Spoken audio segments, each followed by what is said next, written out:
and gentlemen, I'm delighted to welcome Mr. Lee Chang, President of Korea Tourism Organization. Before we begin, I would like to briefly introduce Mr. Lee. Having naturalized in 1986, he is a Korean of German descent. You don't get to use that expression often in Korea, so I had to put it in. As the title of one of his books says, he is a native Korean made in Germany. He attended Gutenberg University, where he double majored in theology and French. He received a master's degree at Trinity Theological Seminary in the US. Not only is he a celebrity appearing in numerous TV programs in South Korea, but also he is one of the influential persons in Korea. He has an extensive experience of leadership in both government and business. Dr. Lee So-heng has also informed me that he enjoys painting. He has a big painting studio at home. So he's the person who enjoys life. He was outside managing director of Korea Telecom Frichel Corporation, CEO of Charm Market Incorporated, chairman of Big Well Incorporated. In governmental work, he was a member of Visit Korea Committee, presidential aide to President Lee Myung-bak during the last election, member of the Advisory Committee of State Affairs, and lastly, president of Korea Tourism Organization. And I hear that he's bringing new ideas and energy into Korean tourism industry. So I believe we are in for a real treat tonight. Please welcome with a warm applause.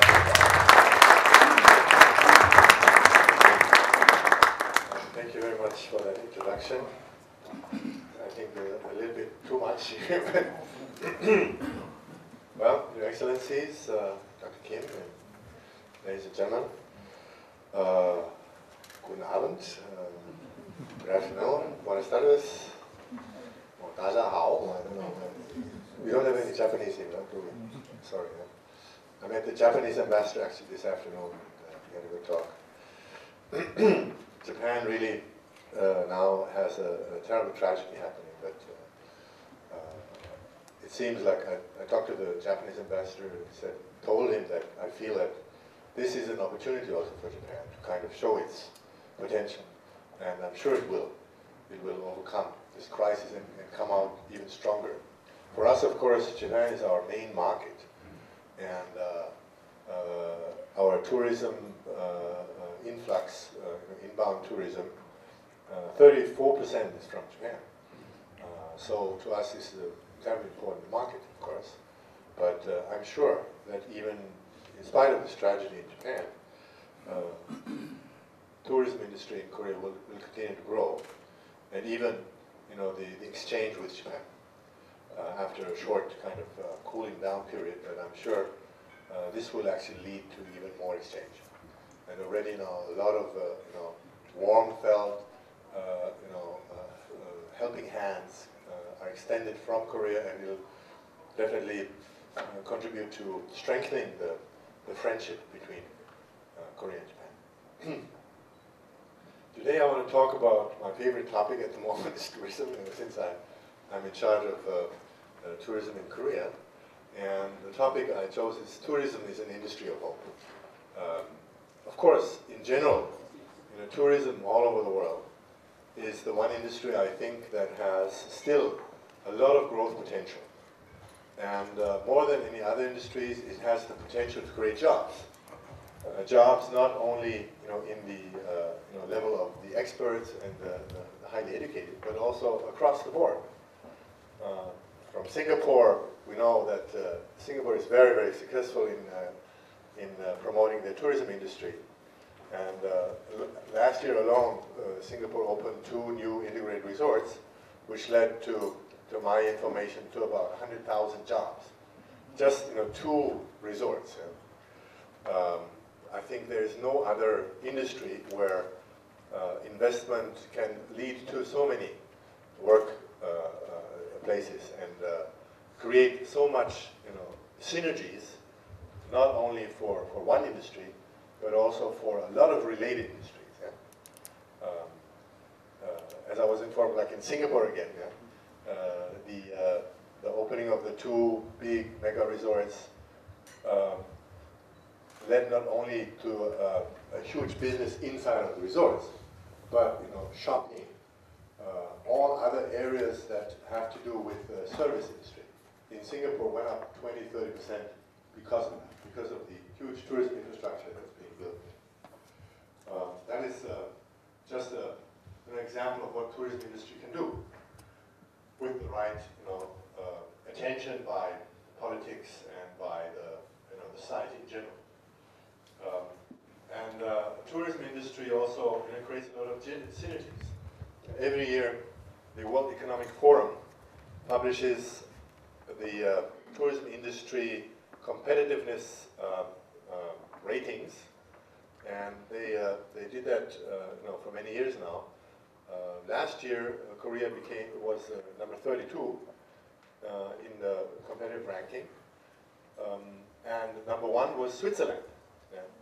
Of course, I think it helps that the Economic Forum is situated in Switzerland, but definitely Switzerland has it together with their tourism industry. Yeah. They create a lot of value just through the tourism industry, and I think the fact that Switzerland has been fostering their tourism industry for more than 100 years now has definitely contributed to the fact that a lot of rich people from Europe came to Switzerland, not only to enjoy skiing and retreats in the summer and going to the rejuvenating clinics or something like that, but also they brought their money, they put it in the Switzerland banks, they bought their houses in Switzerland, and in general they contributed to the infrastructure of Switzerland. Elite people come to Switzerland, they build up elite industries, and the fact that the Davos Forum can be held in Switzerland definitely has to do with the infrastructure that is there, right? If there wasn't a beautiful tourism infrastructure there, I think it would be difficult to attract the leaders of the world to meet there for a few days and discuss the future of the world economy. Yeah? So this shows that the tourism industry, if it's done right, it can create a huge synergy for other areas as well. And it can create an infrastructure where other industries or other efforts also can bloom. But actually, I don't want to bother you with a lot of figures about the industry in general. I'm sure all of you are aware of those facts. What I want to talk about today is how this tourism industry and the future vision for that relates to Korea. Yeah? Let's have a look at the next slide. Next. Yeah, this one. As you can see, tourism in Korea has been growing in leaps and bounds. The numbers you see here are the statistics for Koreans traveling outside of Korea. Yeah? And you can see the numbers have been growing steadily. The same is true for the inbound tourism. Last year we welcomed 8.8 million visitors to Korea. That was 1 million more than the year before, and 2009 also we had 1 million more than the year before. Actually, after I became the president of the KTO, tourism figures started to grow by 2-digit figures, whereas before it was only single digits. Yeah. So I came at a good time, I think. Yeah. Still, the tourist arrivals to Korea, as you can see here is the distribution. Yeah. Are still, this is only the beginning. I think, as Dr. Kim just mentioned, I think this is the potential of Korea is much bigger. Considering the potential that we have in culture, in history, in nature, in urban culture and so on, we have a lot of things to offer to tourists from all over the world. And I'll go into something later onto what you can get from Korea. Yeah? A lot of you have experienced, I mean, many of you are members of our Tourism Supporters Network. Yeah? And many of you have already come along on tours of Korea, and you have seen for yourself that there is a lot of potential in Korea. But in order to deploy this potential and to actually exploit the markets that are around us. You know, from Korea, from the peninsula of Korea, if you draw a circle of about 4 hours by airplane, from Seoul, from Busan, from the different airports in Korea, there's a population of 2.3 billion people.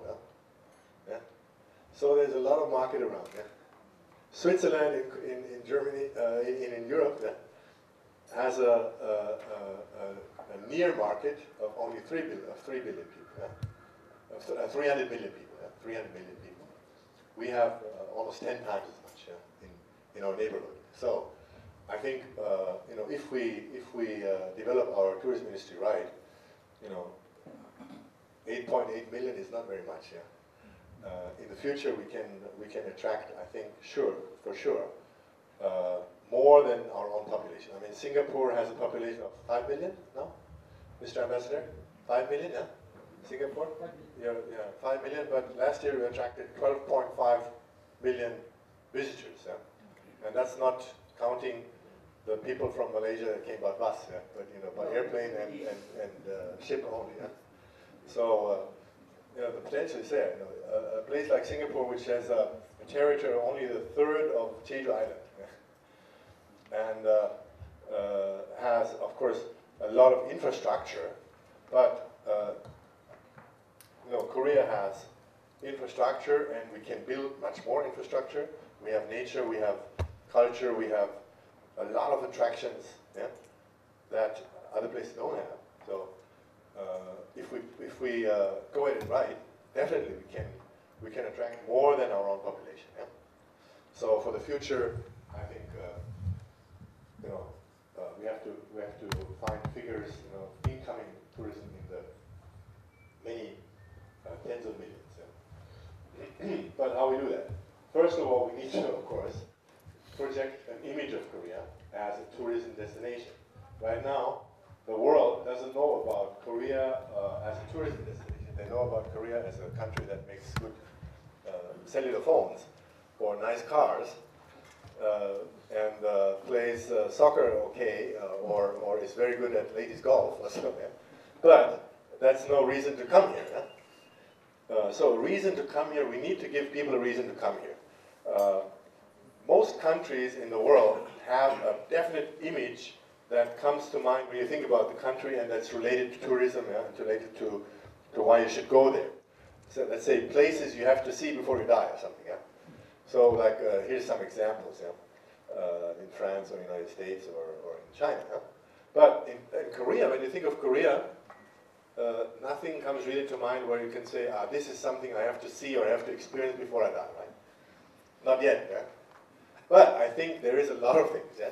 So the first thing that I'm trying to convince people of, and that I'm in the process now with our KTO to market to the world, is something that Korea has that other nations don't have that much, yeah? And that is something that I call Korean energy, yeah?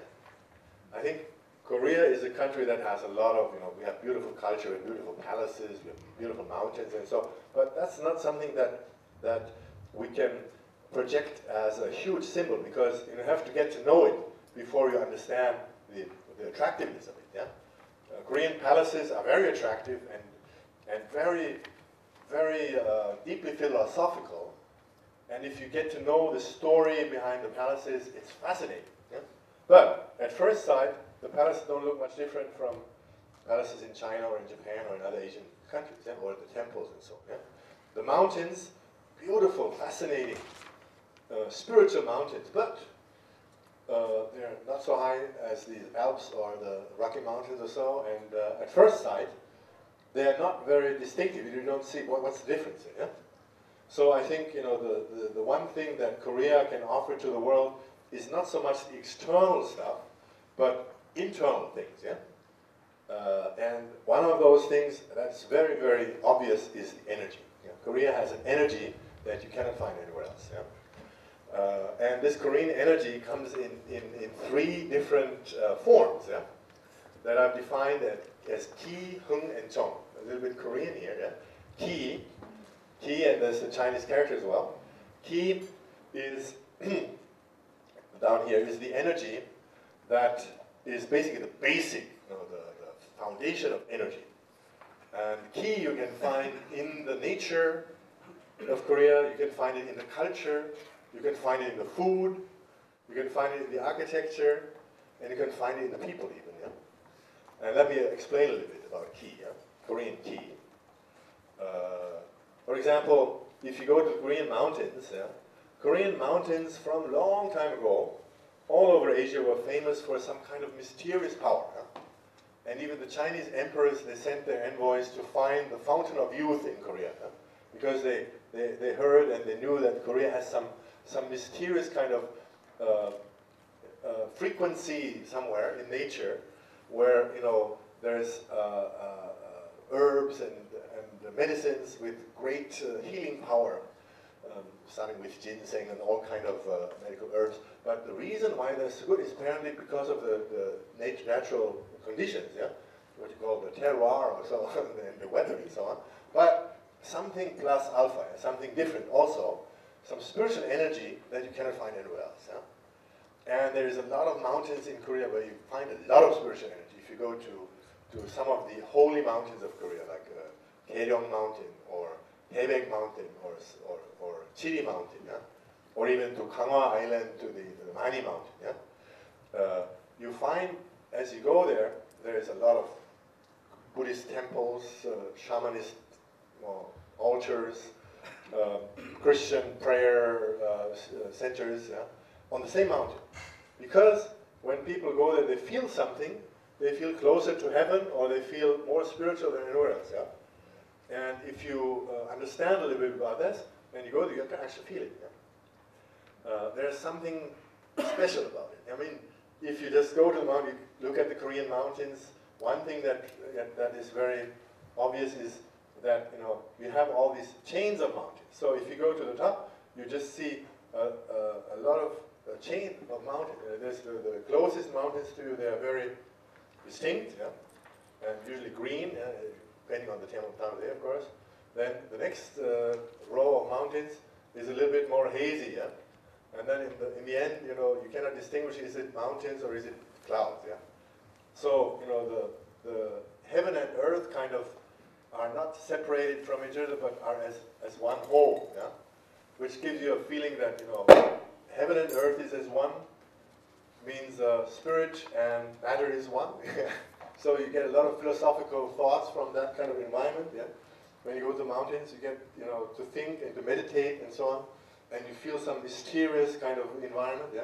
Especially when you go in the morning, when the clouds are in the valleys, yeah? And you can see only the peaks peaking above the clouds, yeah? Very, very special kind of atmosphere, yeah? And there you can see why it's called the land of the morning calm, yeah? When you go to the mountains and you feel this eerie silence in the morning, yeah? Which is very peaceful and very soothing, yeah? Have you experienced that? Yeah. And there you can feel there's a lot of energy there. But it's not just an energy that you can feel, and that if you have your sense for that, you can even feel where the power is even stronger, yeah? So-called power spots. Yeah? But in a lot of places, you can not only can you absorb the energy, but also when you absorb the energy, something good happens to you. Yeah? You know about that? Believe it or not, but it's true. Yeah. For example, let me tell you about one particular spot in the Chiri Mountains. Yeah, Mount Chiri. There's a place called Wangsan, which is at the end of the so-called Baekdu-daegan. Yeah? Baekdu-daegan is the chain of mountains that is like the backbone of the Korean peninsula. It goes basically from the very north, from Baekdu-san, from Baekdu Mountain, all the way down to Shiri Mountain. Yeah? And it's an uninterrupted chain of mountains where you can go, where you can walk, across the ridges of the mountains without ever crossing any water. Yeah? It's like a watershed, yeah? Like a crest of mountains that is uninterrupted throughout the whole peninsula. And there is a main backbone, and then there is little, branches off the side. And that's called the Baekdu-daegan. Yeah? And the Baekdu-daegan from old times was known to be a place of high energy. Yeah? And of course, at the end, at the Chiri mountain, yeah, there the energy is the strongest because all the way from the north it comes down, yeah, and it ends there. Yeah?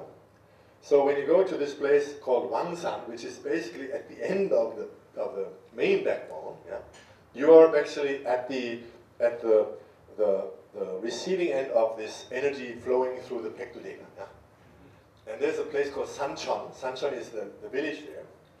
And in Sancheon, historically, although it's a very small village, a lot of leaders have come from that area.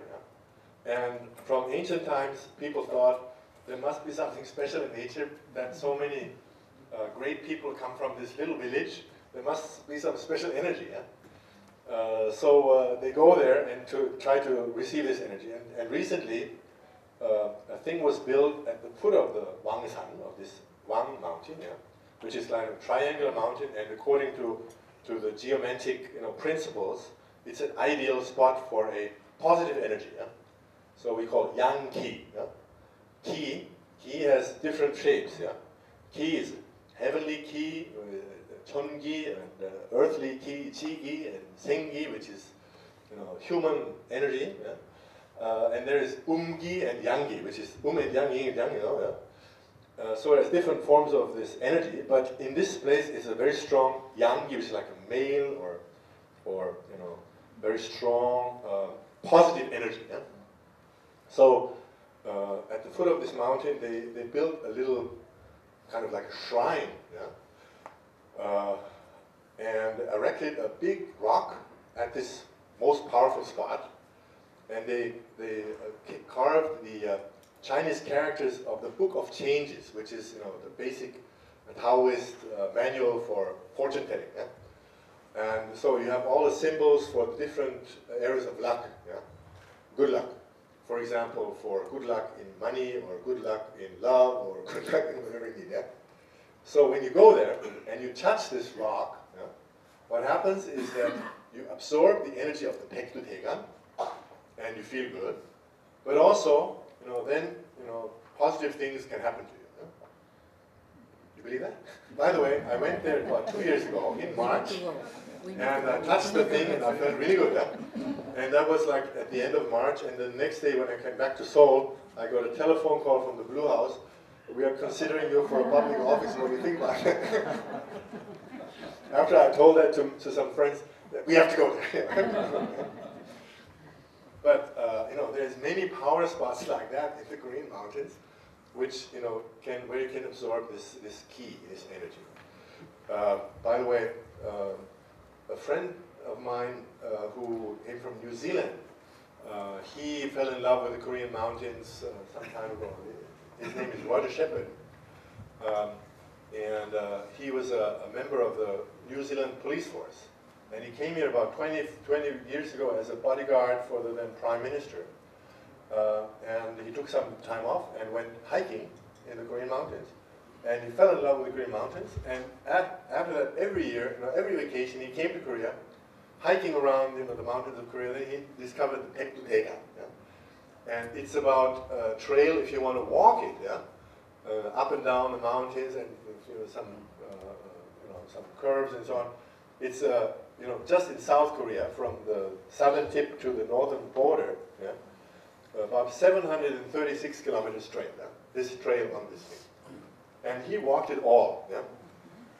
In 2 weeks, 3 weeks, and so on, and then the next piece, and then he felt so fascinated by that he quit this job in New Zealand, came to Korea, opened a company called Hike Korea, and now works full-time as a mountain guide, yeah?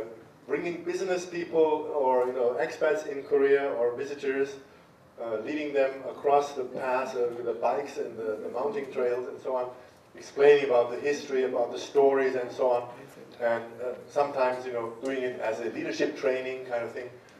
And we're helping him a little bit. Also, he became our ambassador for Korean tourism, and he wrote a book in English about Paektudaegan, just recently published. So we got a lot of international people now understanding the fascination of the Korean mountains and kind of feeling the energy and kind of absorbing and getting hooked on that. The Japanese, by the way, very much so. Just last year we started a tourism product called Power Spots, Power Spot travel, and already more than 3,000 people came here to visit several power spots in Korea.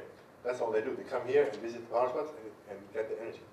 I'm sure that after a while, more will come. They need more energy. They come to Korea. Now they build up. They have to rebuild Japan. So they need a lot of energy. So I'm sure we get a lot of visitors from Japan to kind of recharge themselves here in Korea.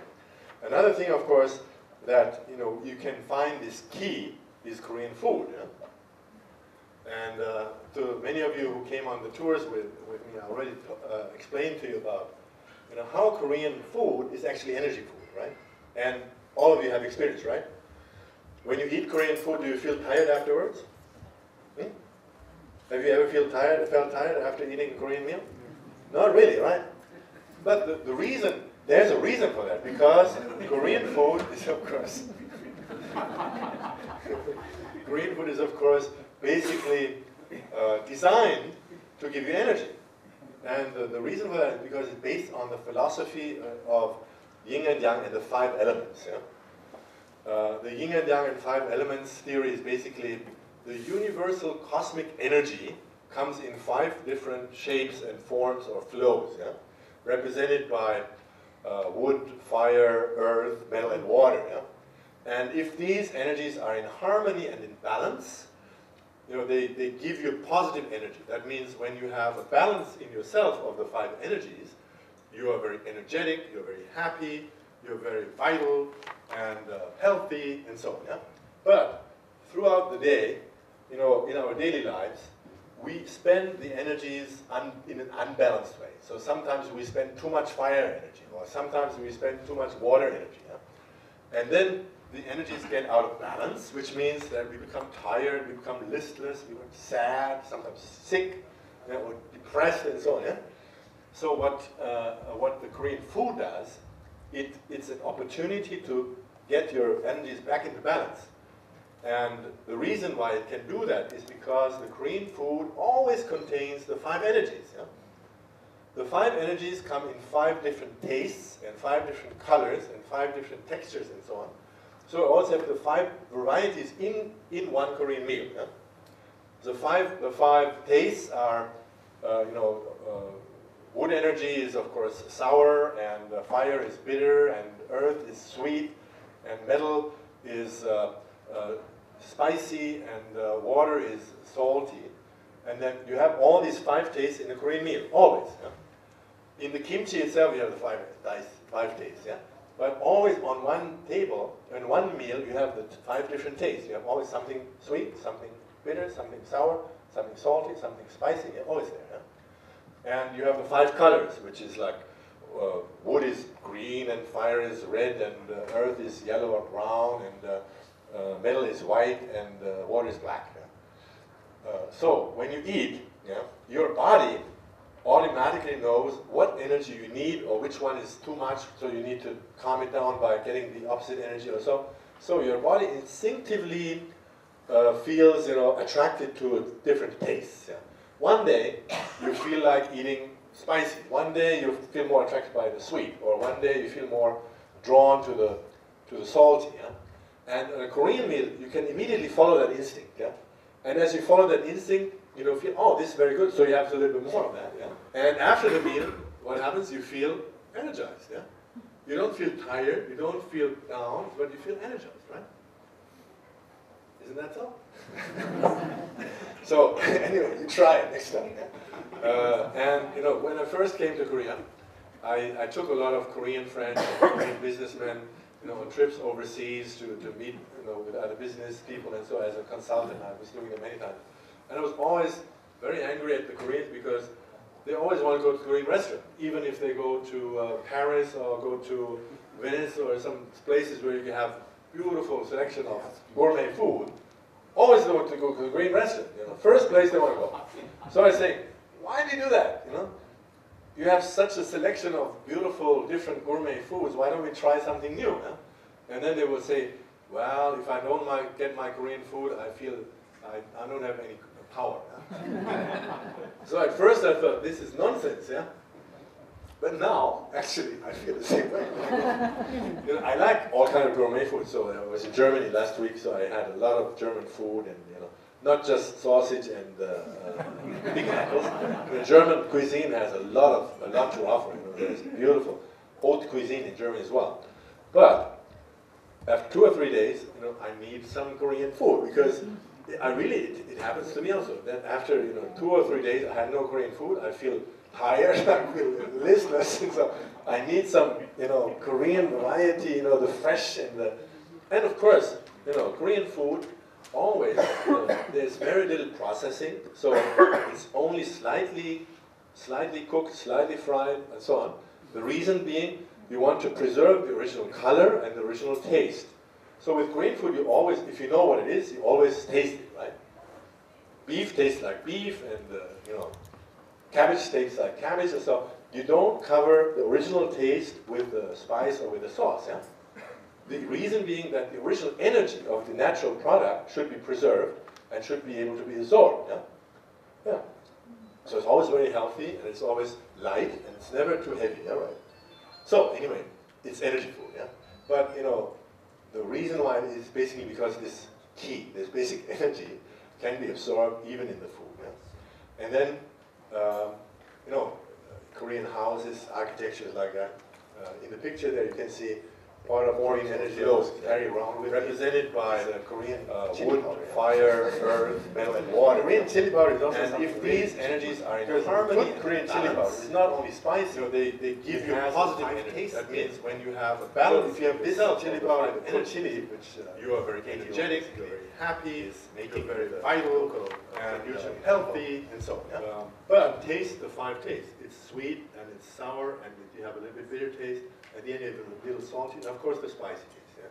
So in this one thing, you have the 5 energies, and when I go on trips or so, I always carry it with me, and for my breakfast, I have a little Korean energy on this, or on the soup or so, on the spaghetti, a little bit, and it spices it up, and it makes it much more interesting. Yeah. Well, enough about ki. Let's talk about another energy. The energy that I call hung. Yeah? And Korea has a very special energy that is a kind of enthusiastic energy. Yeah? And this is something that hung means like joyful, enthusiasm, something like that. Yeah? This is something that you can feel in the Korean culture, in the being together with Korean people. Once Korean people start celebrating, there's something that kind of jumps over, that makes you kind of want to go along and join in and so on. Yeah, you can feel this hung when you saw the cheering for the football games, for the international matches, like in the World Cup series or so. You saw the many cheering crowds in the streets, and they have this energy. And everybody came there was so infected by it. Yeah. In 2002, when this real, this craze of football cheering started in Korea, there was a group from Ireland, yeah? A group of fans from Ireland. They came to cheer the Ireland team. But the Ireland team, the first round, they dropped out. Yeah? They lost. So after 1 week or so, the Ireland team was gone. But the fans, they stayed in Korea. Yeah? They stayed and they continued to cheer on the Korean team because they were so inspired by the crowds and by this atmosphere of I'm sure they didn't know what it meant. But they were in Itaewon all the time, in the pubs and then on the streets, and they were so enthusiastic and so inspired by this hung, by this feeling of the Koreans that the Koreans they shared with them, that they stayed all the way to the end and cheered the Korean team basically. So this energy you can feel also in the Korean traditional music when you see the drum dances, yeah, or the farmer music, or the many different kinds of Korean music, but also in the modern K-pop. Yeah? So what in the past was this one, yeah. Nowadays it's in Kara and the groups it's this one, yeah. This one. And it's kind of infectious, yeah. Once you get the all over Asia now, the K-pop is so popular, and you know, groups in China and Japan try to imitate them. Yeah? You have these idol groups, you know, young girls or young boys, all pretty and all nice and so on, and they have music that's a mixture of everything, yeah? From hip-hop over jazz to rock to traditional Korean music, everything is mixed together. But the Korean groups, you know, they kind of fascinate the audiences, and everybody's really excited and so on. But then the imitators from the other, they don't have it yet. They try, but they don't get it. But the reason is because there's this Korean element, which is called hung, I think, yeah? Which you know, is very hard to imitate if you haven't got the original code, right? And the original code is in Korean. This is this hung. And then there's another type of energy which is called chong, yeah? Which is the emotional energy of Korea. And that one also you can find, of course, in the people, you know, when people have this very warm kind of heart that they open up to you and they welcome you and they kind of embrace you and so on. But it's deep in the culture. You know, Koreans are very emotional people. Yeah? In the TV dramas, you know, that very popular now all over Asia, the soaps, yeah? The series, they're very melodramatic. Yeah? Oftentimes, story doesn't make any sense, but people are very moved by them. Even, you know, if you don't understand Korean, a lot of people just watch television and they get hooked on the Korean soaps because they're so emotional and you cannot understand what's going on because usually the story is very simple. But you know, it's so fascinating, it's so full of emotion that you're just drawn into it and you're moved by it, even though you don't understand the words. Yeah? So this very strong Chong energy. Yeah? This is something that fascinates me. When I first came to Korea, you know, I met, you know, sometimes it was really overwhelming how emotional people were. Yeah? And one example, you know, after a while, I married a Korean wife. Yeah? I came here in '78, and in '82 I married. So after 4 years I was here, I already had gotten to know Korea quite well and to speak quite well. And then I married my Korean wife. And 2 weeks after we were married, I saw her crying at home. Yeah? She was shedding tears, and I asked her, "What's the matter?" And I said, "You don't like me anymore," or something. But then she said, "No, I want to see my mother." Yeah? And you know, like her mother lives about 20 minutes away. Yeah? And she met her just a few days ago, yeah? And she's on the phone every day to her. And she just, you know, I just want to see my mother. I'm lonely for my mother. So I said, you know, at one time, you know, I love my mother also very much. But at one time, I hadn't seen her for 7 years. I was traveling around and I came to Korea and I was calling her sometimes and we communicate, but I didn't see her in person for 7 years. But I never cried because I want to see my mother. Yeah? But my wife, you know, after a few days, but of course I can understand kind of a new life now and, you know, kind of, she understands her mother maybe a little more after being, you know, married now and so on, and new responsibility and all kinds of emotions. But just the fact that this emotion comes out so strongly, yeah, was kind of shocking to me in the first. But now I can see, you know, this very, very strong emotion that Koreans have, the very strong emotional bond that they have with each other also, yeah, is a source of energy, yeah, a sort of tremendous energy. And that's something that you also can get when you come to Korea. Yeah? Now, the combination of these three, Ki, Hung, and Jong, that's what makes up the Korean energy. Yeah? So if you watch a very energetic Korean performance, for example, yeah, that is really impressive and that really kind of comes to you and really fascinates you. And then you look at it and you can see, well, the three elements are all there. Yeah? The key energy is, wow, impressive, overpowering. The Hung energy is, ha-ha, humor. Yeah? And the Chong energy is, you know, this kind of, yeah? So if you have the three together, that's very typical Korean. Yeah? And you find that in the Korean culture, you find that in the Korean people, you find it in the Korean society. You can see that when these three come together, it's very, very strong. And it's something that Korea has in a unique way. Yeah? Actually, we made a little bit of commercials that you probably already saw on CNN and so on, where we kind of try to express in visual form, these energies. Let's look at one. Which one? Ki. Yeah? Ki first. This is a commercial that mostly was used in the English-speaking world, so it's in English. Yeah. This is key, right? The prime energy. Please have a look.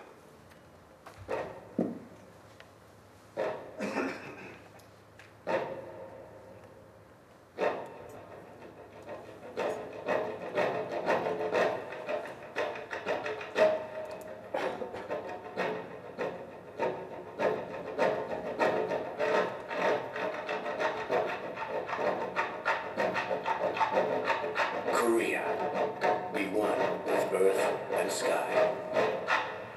Inspiring. Isn't it inspiring? I find, the monk stance called sungmu. Yeah? This, the monk that has these long sleeves. This kind of a shamanistic ritual that is used in Buddhist dance. Also very interesting. Korea has this mixture of the different religious roots always together. Yeah? In Buddhist temples, you can see shamanist depictions and Christian images and everything together. So you have in Christian churches, you have shamanist rituals, everything always together. It's kind of a real fusion of many different roots that come together. But this sungmu, the dance of the monk, is actually a very slow dance. Yeah? But it matches very well with this fast rhythm. Did you feel that? Yeah? So this yin and yang, the contradiction in one way of the fast, the very quick and the very slow, the very peaceful and the very vital and dynamic, it comes together and it creates a harmony, yeah? Which is typical for Korea. A harmony, that's also the harmony of the different cultural roots that Korea has, of the different things that come together, always on the base of a basic philosophy. Yeah? Very interesting, don't you think so? I think there's no other country like Korea where, over almost 1,000 years, if you count from Koryo to Joseon Dynasty, the country was actually ruled by philosophy. Yeah? The kings and the leading factions, they were all Confucian scholars. Yeah? And Confucian scholars are basically philosophers, cultural poets, and painters, and they know how to paint, how to write calligraphy, how to make poems, and how to interpret poems, and so on. And they were basically philosophers and artists. Yeah? And they were the leaders of the country, and they led the country by philosophy, by education, yeah? Not by military force, not by strength and power. Yeah? And that for a really long time. Yeah? And I don't think there's another country where you have that uninterrupted leadership of a philosophical leadership leading the country by basically philosophy. Yeah? It was militarily very weak, yeah? But that's an amazing thing, isn't it? And you can see that in the different cultures. So let's see the next energy, would be hung, which is this enthusiastic energy, which is a mixture of modern and old and everything together. Let's see. This is Chinese?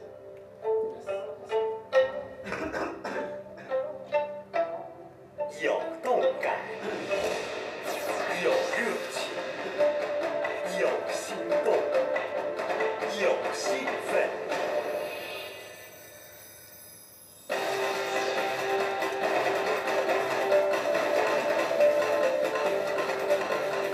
找到激情所在。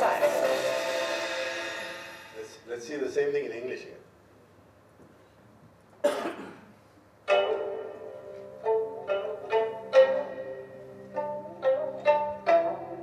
Emotive, passionate, pounding, excitement.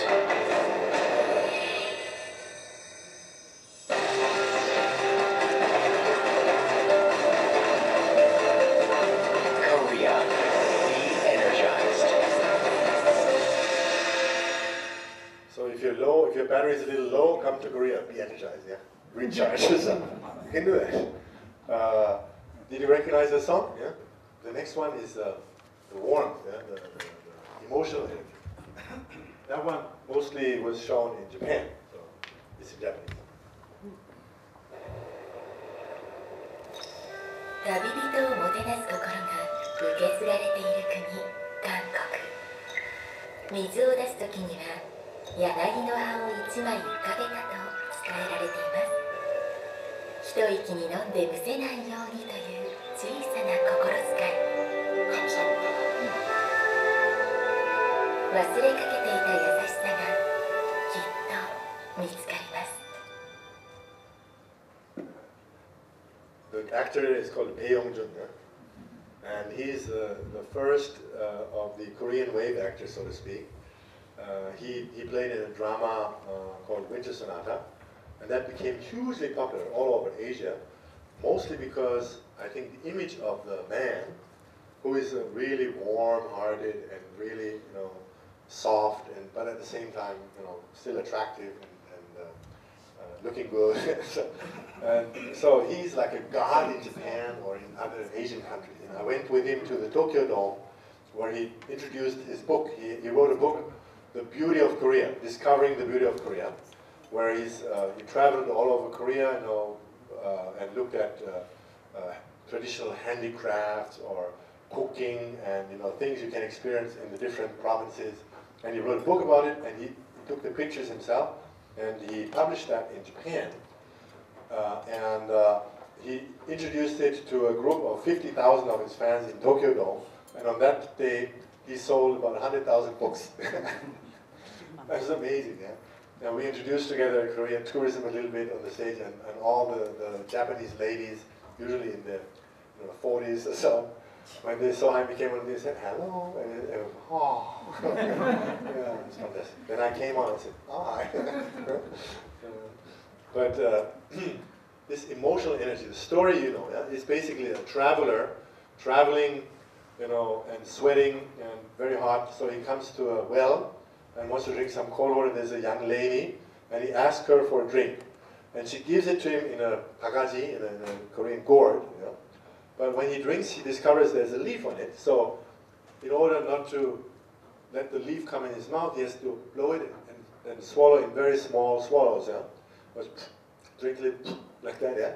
And then afterwards he discovers the girl put the leaf on purpose because she was afraid that the traveler, if he drinks the cold water too hastily, it might be bad for his stomach. So it's kind of an expression of the warm, care that Korean people have for the traveler or for the guest or for the foreigner. And that's something that you can really experience in Korea. I mean, a lot of people that I know have experienced amazing stories, like a writer from Canada. He came here a few months ago, a travel writer, first time in Korea. And he arrived in the late afternoon, checked in his hotel, and then he wanted to go out and experience the local cuisine, wanted to go to Namdaemun Market, the Southgate Market, have some food in a street kitchen, but he discovered he didn't have any Korean money. Yeah. So he wanted to get some change. He was looking around and looking lost, and a Korean young man came up to him, "What are you looking for?" In English. "Yeah, I need to change some money. Can you direct me to a bank or something?" He said, the young man said, "Of course, now at this time everything's closed. Why do you need the money?" So he said, "I just want to go and experience some Korean food." And, so the young man pulled out his wallet and gave him 20,000 won. Yeah, just like that. Said, "Yeah, here, go ahead." And he said, "Yeah, but I want to change." Yeah, but he said, "No, that's okay." So he said, in all his travels through all his life over the world, he never experienced it in any other country. Yeah? Of course, not everybody experienced it, but many times this happens. Yeah? That Korean people just come up to a foreigner and they see he's lost, so they want to help him in some way. So I made this kind of experience very often. I don't know about you. How about you? Huh? Do you have that experience? You see, the always speaking Korean. Yeah.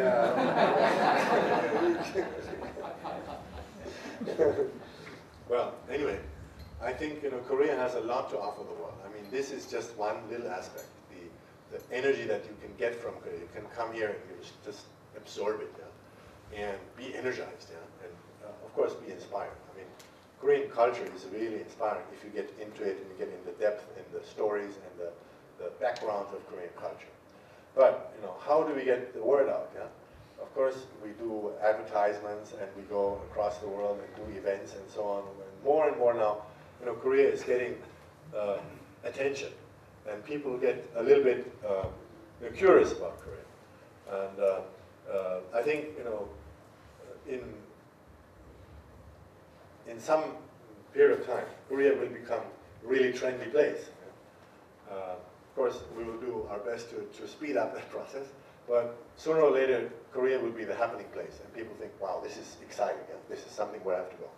And I'm sure in a few years, it'll come to the point where people of the world will say, no, if I don't go to Korea before I die, then I've lived in vain. I need to go at least once, yeah? But in order to make this happen, we need to work on that. Now, still, tourism industry in Korea is not recognized as really a mainstream industry. IT industry, automotive, now environmental technology or nanotechnology or something like that get a lot of attention, a lot of support, a lot of money, a lot of government incentives and investment, and tourism doesn't get it. In the budget for this year, the whole budget for the marketing and development of infrastructure and so on, everything for tourism is about 0.3% of the whole budget. Yeah?